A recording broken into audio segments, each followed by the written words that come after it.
पर्यावरण और आनुवांशिकता का बालकों पर बहुत ज़बरदस्त प्रभाव पड़ता है।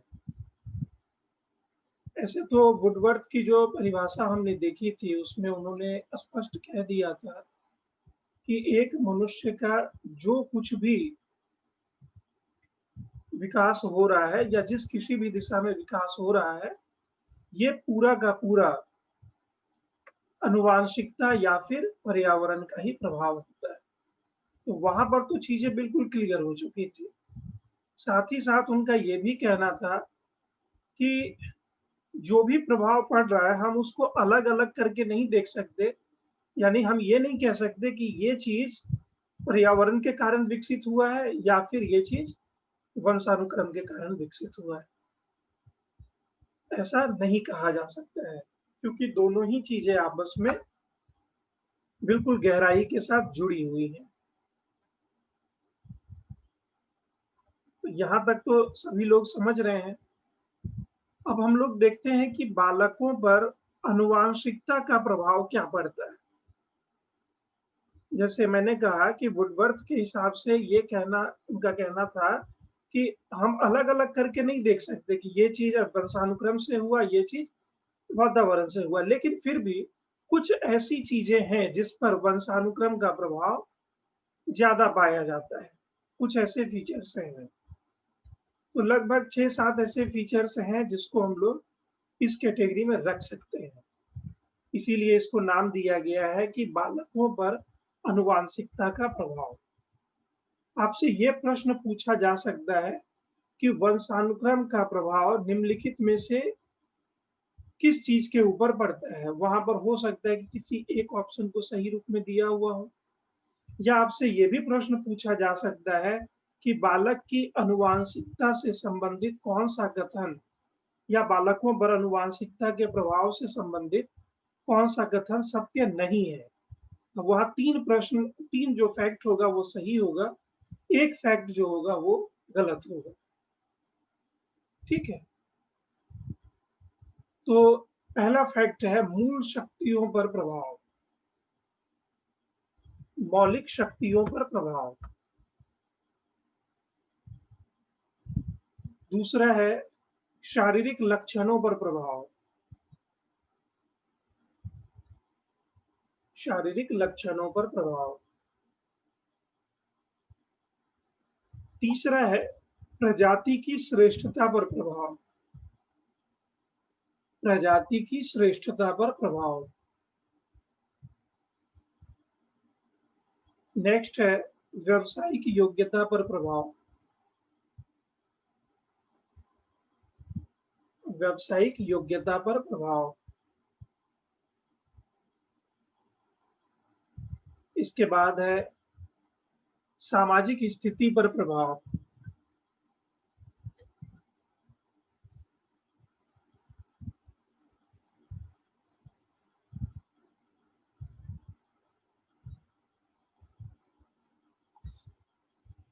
इसके बाद चरित्र पर प्रभाव,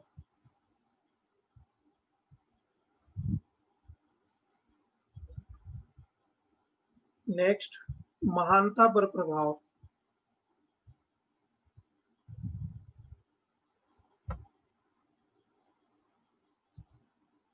एक और लिखिए लास्ट में वृद्धि पर प्रभाव, वृद्धि पर प्रभाव।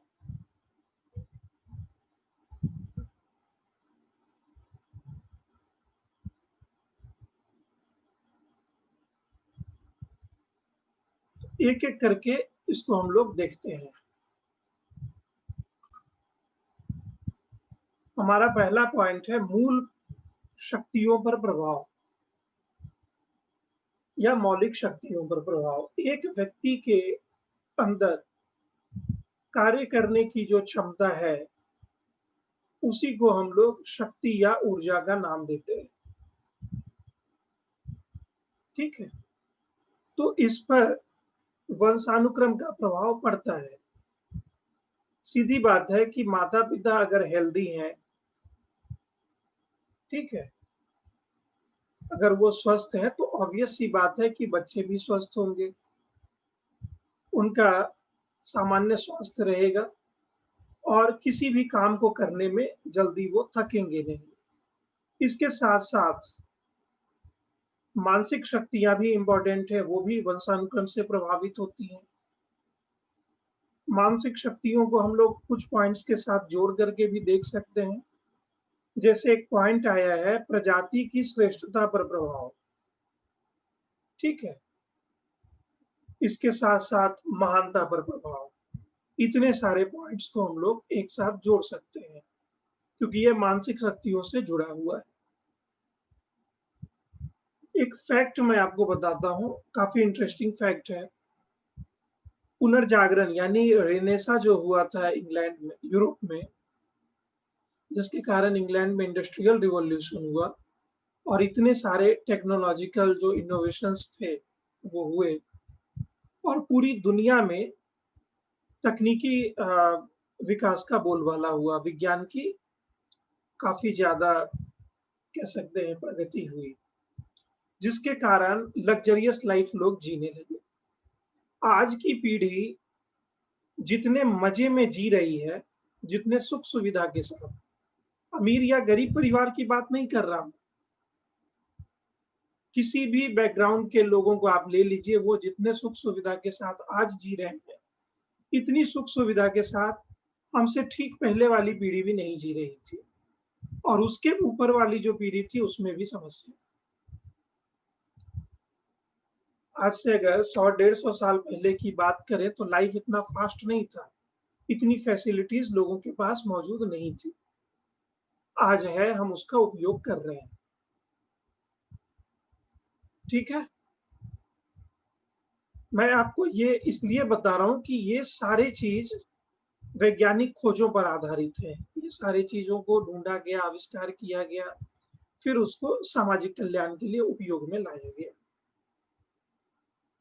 तो जितने भी टेक्नोलॉजिकल इनोवेशंस हुए हैं या साइंटिफिक रिसर्चेज़ हुए हैं, आपको जानकर आश्चर्य होगा कि 80% इनोवेशन के लिए हम लोग एक खास कौम के प्रति कृतज्ञ हैं और वो हैं यहूदी, ज्यूस। दुनिया में जितने भी आविष्कार अभी तक हुए हैं, जिसका फ़ायदा हम लोग वर्तमान में उठा रहे हैं, उन खोजों के पीछे 80% खोजों के पीछे यहूदी लोग ज़िम्मेदार हैं। ये सारा क्रेडिट उन्हीं को जाता है। ये जो आप फ़ेसबुक यूज़ करते हैं, सोशल मीडिया का अभिन्न अंग बन चुका है। फ़ेसबुक के संस्थापक मार्क ज़ुकरबर्ग भी एक यहूदी हैं। कल ही बात उठी थी थॉमस अल्वा एडिसन की, जिन्होंने बल्ब का आविष्कार किया, वो भी यहूदी थे। ठीक है, साइंटिफिक इनोवेशंस में बहुत सारी चीज़ें ऐसी आपको मिलेंगी। अल्बर्ट आइंस्टीन यहूदी थे, ठीक है? तो तमाम तरह के जो साइंटिफिक रिसर्चेज़ हुए हैं, उसमें से 80% इनोवेशन का क्रेडिट यहूदियों को जाता है। इनकी आबादी बहुत कम है, इनकी अपनी भाषा है हिब्रू। दुनिया में जहाँ कहीं भी यहूदी होगा, वो एक दूसरे यहूदी के साथ हिब्रू भाषा में ही बात करेगा। 1952 से पहले तक इनके पास अपना कोई कंट्री नहीं था। ये दुनिया के सबसे बड़े डायस्पोरा में से गिने जाते थे। आर्मेनियाई और चाइनीज़ लोगों के बाद सबसे बड़ा डायस्पोरा इन्हीं का था। डायस्पोरा एक्चुअली उस कम्युनिटी को कहते हैं जो अपने मूल कंट्री को छोड़ करके किसी दूसरे देश में रहने के लिए चला जाता है। इसको आप प्रवासी भी कह सकते हैं। जिनका सोशियोलॉजी है वो बेहतर इस शब्द को समझ रहे होंगे। ठीक है। 1952 के बाद ये इज़राइल उस समय था भी नहीं, वहाँ पे आकर के ये बसने लगे और इनकी कंट्री को अब इज़राइल के नाम से जाना जाता है। और यहूदी वो धर्म है जो इस्लाम के और क्रिश्चियनिटी के काफ़ी करीब है। जीसस क्राइस्ट खुद एक यहूदी थे। हालाँकि उन्होंने नया धर्म चलाया, उस धर्म को हम लोग क्रिश्चियनिटी के नाम से जानते हैं। उनके फादर और उनकी माँ, ये लोग सभी यहूदी थे, ज्यूस थे। और एक मज़ेदार फैक्ट मैं आपको और बता देता हूँ कि जब तक यहूदियों के साथ कोई झगड़ा नहीं हुआ था, कोई पंगा नहीं हुआ था, तब तक खुद पैगंबर मोहम्मद के समय में ही लोग यरूशलेम की ओर मुँह करके अपना नमाज़ अदा करते थे, ठीक है? और उसमें से एक हैं इनके प्रॉफ़ेट मोसेस, जिनको नबी मूसा के नाम से जाना जाता है। इनकी कद्र इस्लाम में भी है, ऑब्वियस सी बात है कि ज्यूज़ में तो है ही और साथ ही साथ क्रिश्चियनिटी में भी है। जो प्रॉफ़ेट अब्राहम हैं, उनको ये तीनों धर्म के लोग मानते हैं, तो काफ़ी समानता है वहाँ पे, ठीक है? मूल रूप से मैं ये बताना चाह रहा हूँ कि ये बहुत पुरानी कम्युनिटी है और प्रजातीय श्रेष्ठता का कोई घमंड इनके अंदर तो नहीं है, लेकिन ये एक रिसर्च का विषय ज़रूर है कि जितने भी बड़े लोग हुए, जिन्होंने इतने सारे इनोवेशंस किए, क्या वजह है कि ये उसी रिलिजन के साथ जुड़े हुए? आप धर्म परिवर्तन करके उसमें नहीं जा सकते, ये भी एक मज़ेदार फैक्ट है। आप बाय बॉर्न उसके मेंबर होते हैं, आप छोड़ सकते हैं, लेकिन कोई व्यक्ति चाहे कि मैं यहूदी धर्म अपना लूँ, ये पॉसिबल नहीं है ही नहीं, ये प्रथा ही नहीं है वहाँ पे। ये भी एक बहुत बड़ा रीज़न है कि इनकी आबादी बहुत सीमित है। ये तो साइंटिफिक इनोवेशंस के बात हुए ना। इसके साथ-साथ बहुत सारे विषय जो आप पढ़ते हैं, इसके फाउंडर भी यहूदी लोग रहे हैं। जैसे एमाइल दुर्खिम का नाम बहुत ज़्यादा लिया जाता है सोशियोलॉजी में, बहुत बड़ा कंट्रीब्यूशन इनका रहा है। वो यहूदी थे। कार्ल मार्क्स पूरी दुनिया जिनको जानती है और वो कम्युनिज़्म के फाउंडर रहे हैं, कार्ल मार्क्स भी यहूदी थे। आप जो बार-बार पढ़ते हैं मैं चर्चा करता हूँ एजुकेशन साइकोलॉजी में इनकी सिगमंड फ्राइड की, तो वो भी एक यहूदी थे। ऑस्ट्रिया में रहते थे, बाद में न्यूयॉर्क चले गए, वो भी यहूदी थे। तो दुनिया में बहुत सारे जो आधुनिक खोज हुए हैं, जिसका फ़ायदा हम लोग अभी उठा रहे हैं, इसके लिए हम लोग हमेशा ऋणी रहेंगे इस कौम के प्रति। तो यहाँ पर ये बात आ रही है ना कि आखिर यहूदियों में ऐसा क्या है कि सारा टैलेंट उधर ही मिलता है? एक प्रश्न उठता है, वंशानुक्रम से ही ये चीज़ें उनके वंश परंपरा में देखी जा रही हैं और ट्रांसफ़र हो रही हैं। इसके साथ-साथ ऐसे भी आप देखेंगे मैंने और भी एग्ज़ाम्पल्स दे कर के पहले भी ये डिस्कस किया है। जैसे मैंने आपको मैडम क्यूरी के परिवार के बारे में बताया था या बंगाल में जो टैगोर फैमिली था, जिससे रवीन्द्रनाथ टैगोर बिलॉन्ग करते हैं, उस फैमिली के साथ भी यही बात थी। सभी भाई एक से बढ़ कर के एक टैलेंटेड, 3 पुस्त 4 पुस्तक ये योग्यता की परंपरा वहाँ पर देखने को मिली है, जो उस समय पूरे भारतीय राजनीति और राजनीति के साथ-साथ कल्चर, दोनों चीज़ों को समान रूप से प्रभावित कर रहा था। म्यूज़िक की बात करें तो मैं अपने फ़ेवरेट सिंगर की बात ज़रूर करूँगा, नुसरत फ़तेह अली खान साहब। 700 साल पुराना उनका म्यूज़िक का घराना, ठीक है? वहाँ तो मुझे लगता है कि ब्लड में ही राग बहता है, ठीक है? खून में ऑक्सीजन और हीमोग्लोबिन की जगह राग और जो संगीत है वही प्रवाहित होता है। तो कुछ ऐसे परिवार होते हैं जहाँ पर एक ही वंश परंपरा के लोग कुछ ऐसे जीन्स को कंटेन करते हैं जो हर पीढ़ी में डोमिनेंट करती हुई पाई जाती है, ठीक है? यही कारण है, ये भी मूल शक्तियों के अंतर्गत आता है।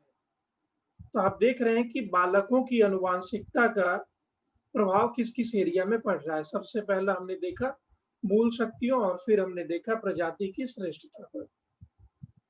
इसके बाद शारीरिक लक्षणों पर प्रभाव।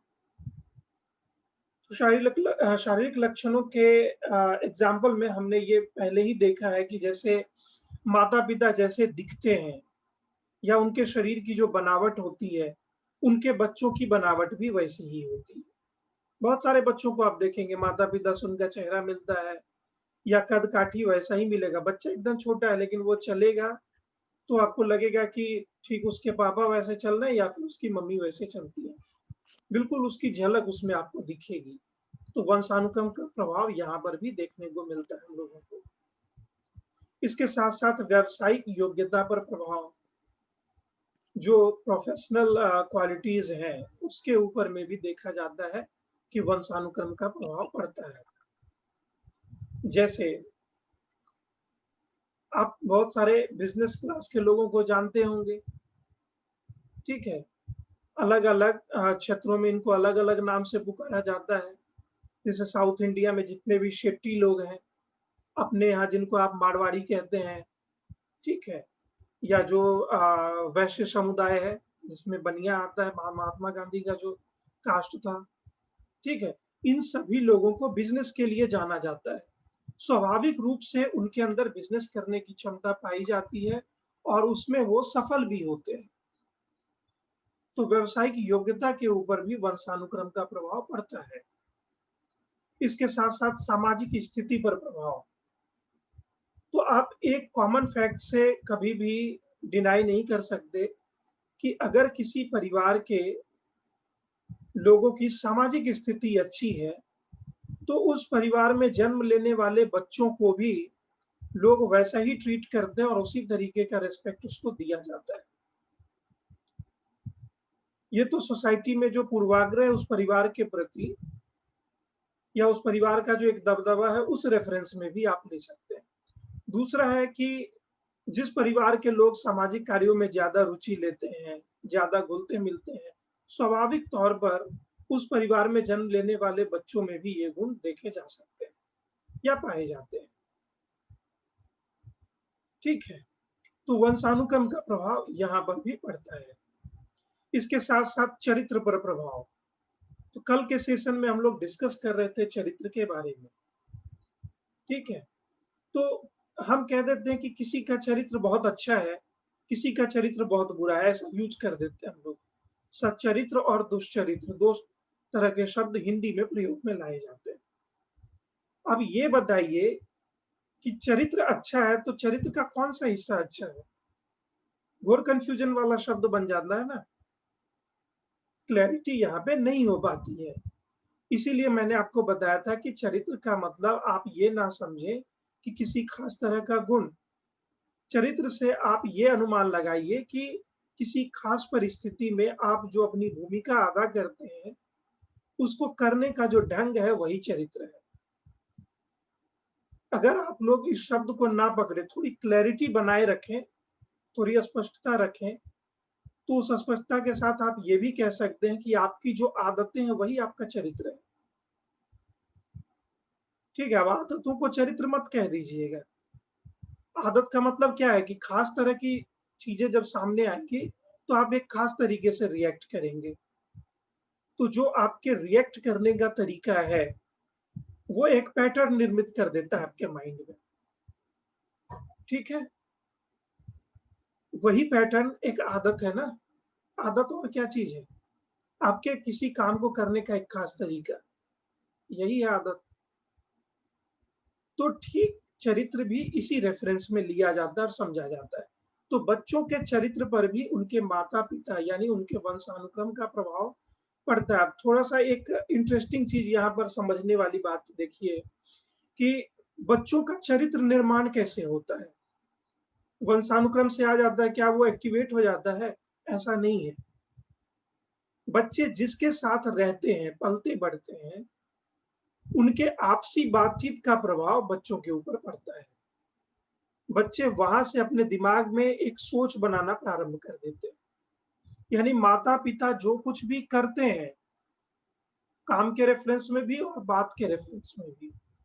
जो भी काम वो करते हैं, जो भी बातचीत वो आपस में करते हैं, दूसरों के संबंध में, समाज के संबंध में, अर्थव्यवस्था के संबंध में, पारिवारिक समस्या के संदर्भ में, कोई भी चीज़ जो वो डिस्कस कर रहे हैं और जो भी काम कर रहे हैं, इन्हीं चीज़ों को देख कर के बच्चे बड़े होते हैं। तो माता-पिता ही सबसे बड़े फैक्टर हैं किसी बच्चे के चरित्र निर्माण में।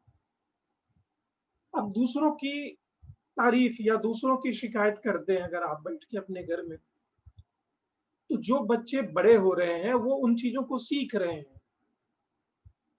वो चीज़ उनके माइंड में लगातार जा रहा है कॉन्शियसली या अनकॉन्शियसली वो उन चीज़ों से अपनी एक सोच निर्मित करने लग जाते हैं। आगे चल कर के वही उनके व्यवहार में दिखता है। उनकी आदतों पर उस चीज़ का प्रभाव पड़ता है। चरित्र और कुछ नहीं है, बस यही है। थोड़ा कॉम्प्लिकेटेड है, लेकिन स्पष्टता बनाए रखिए, आप जो करते हैं, उसी से प्रकट होता है कि आपका चरित्र क्या है।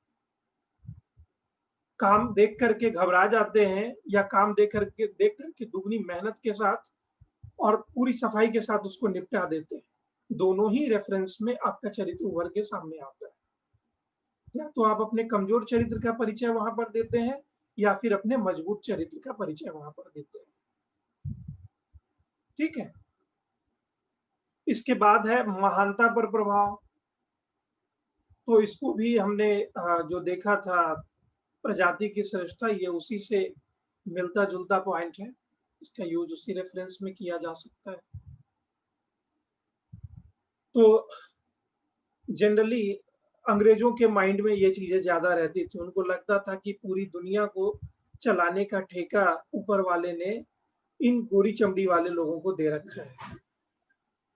ये इसी चीज़ के मानसिकता के साथ जाते थे और अपने औपनिवेशिक शासन को हर जगह पर उचित ठहराने का काम किया करते थे। तो बहुत सारे यूरोपीय मनोवैज्ञानिक ही इस रेफ़रेंस में तरह-तरह के एक्सपेरिमेंट वग़ैरह करते रहे हैं, तो वो चीज़ उनके अंदर स्वाभाविक रूप से पाया गया, उस पूर्वाग्रह से वो दूर नहीं हो पाए। उनको लगता है कि अगर कोई अ, कंट्री के लोग किसी कंट्री के निवासी महान हैं, तो वहाँ पर जन्म लेने वाले सभी लोग महान होंगे। और स्पेशली ये यूरोपीय यूनियन को और इंग्लैंड और उसके एसोसिएट जो एरियाज़ थे, उन लोगों को श्रेष्ठतर साबित करने के लिए इस तरह की चीज़ें गढ़ी गई। इसमें जर्मन विद्वान भी शामिल हैं, फ्रेंच दार्शनिक भी इसमें शामिल हैं, बहुत सारे लोग इसमें शामिल हैं, जो ये मानते हैं कि अगर माता-पिता बहुत महान हैं, तो बच्चा भी महान ही होगा। बच्चे की महानता पर उसका प्रभाव पड़ता है। ठीक है, ये नस्लीय श्रेष्ठता का जो पूर्वाग्रह था, उसी का देन है। और लास्ट पॉइंट है कि वृद्धि पर प्रभाव। तो इससे आप इनकार नहीं कर सकते। वृद्धि का मतलब शारीरिक विकास। तो शारीरिक विकास वंशानुक्रम से निर्धारित होता है। कई बार हमने देखा कि आपके नाक-नक्श की बनावट, आपकी कद-काठी, आपके स्किन का कलर, आपके आँखों का कलर, आपके शरीर पर पाए जाने वाले बाल, सिर के बाल और उसका रंग, ठीक है? ये सारी चीज़ें आप अपने वंशानुक्रम से ही प्राप्त करते हैं। तो बालक पर आनुवांशिकता का ये प्रभाव होता है। इसी रेफ़रेंस में आप अपने आंसर को कंपाइल करेंगे और सीटेट में इससे रिलेटेड अगर कोई भी प्रश्न पूछा जाता है, कोई आंसर दिया जाता है, तो बिल्कुल क्लैरिटी के साथ आप इसको सॉल्व कर पाएँगे, वहाँ कन्फ्यूज़न नहीं होना चाहिए। तो अगर कोई प्रश्न होगा तो आप अपना प्रश्न पूछ लीजिए।